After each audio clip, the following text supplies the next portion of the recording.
right, I don't know. Most people just don't watch, the stories about the terror groups in the Middle East. But last week, or was it a couple of weeks ago, there was an assassination of a high-ranking Hezbollah member. It went unnoticed by most Americans, but the government was paying attention. They say it was a very, very, very big deal. We're now fearing a retaliatory attack here in America. The FBI, Department of Homeland Security, sent out an alert bulletin last Friday to 18,000 state and local officials that came on top of a previous confidential FBI bulletin issued a few days earlier, which warned of the possibility of, quote, domestic consequences as a result of the killing. It urged field officers to increase surveillance of suspected Hezbollah members living here in the United States. Shouldn't we have already been doing that?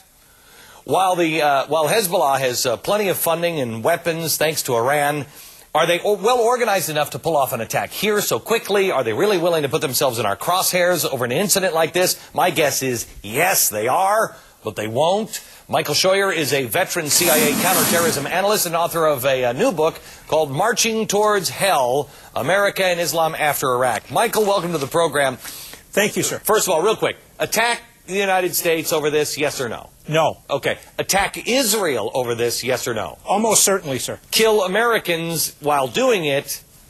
Certainly possible. Yeah, okay. Yeah. I saw this quote that came out from the leader of Iran's Revolutionary Guard in a letter to Hassan Nasrallah. He said, quote, "We will soon witness the destruction of the cancerous scum of Israel at the strong, capable hands of Hezbollah." Is this more rhetoric, or every time it's always, let's get the scum and drive it into the sea. They will soon be vaporized.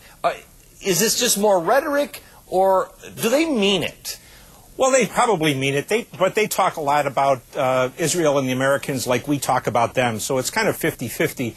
The Iranians and Hezbollah are going to... Wait. We actually mean... I hope we do. We actually mean it. Well, no, you're the guy who sat there in the cave. We don't, do we? I just realized that's the point of your whole book. Glenn, we don't actually mean it. In 25 years, since those Marines were killed in Beirut, the governing class of the United States managed to do absolutely zero against Mughniyeh.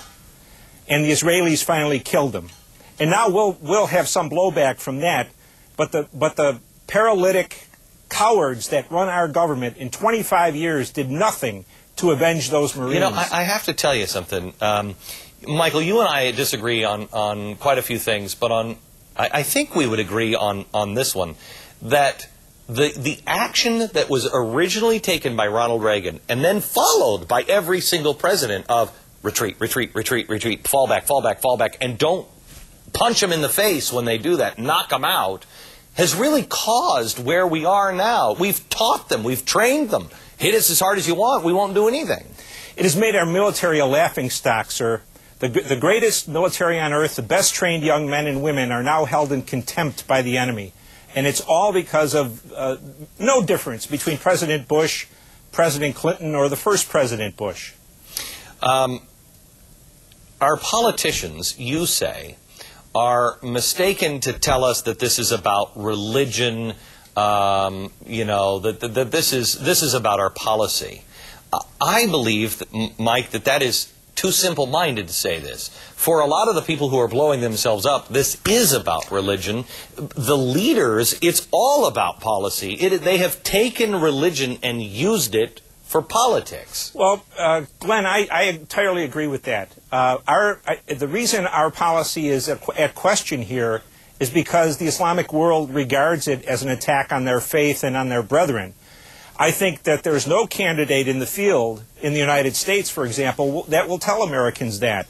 They keep telling us crazy things like we're being bombed because we have women in the workplace, or because I might have a beer after work on Tuesdays. Everybody is saying that John McCain is, at least he's strong on defense. That's, conservatives are trying to convince me, oh, well, at least he's strong on defense. I don't think so. I don't think he takes this stuff that serious. I mean, he's strong on some things, unbelievably, like Gitmo and everything else, just in another direction. I want Jack Bauer alive. He doesn't. Is he good? Would he be a guy that you'd be like, yes, he'll take it seriously? I don't think so, sir. He's stuck in the Cold War, too. He still thinks Iran is a threat to the United States directly. He's more afraid of Russia and China.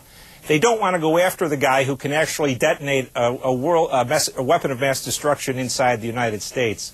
What McCain will do, I think, is involve us in a lot of places around the world that will require the resumption of the draft of conscription in America. Okay. Michael, thank you very much.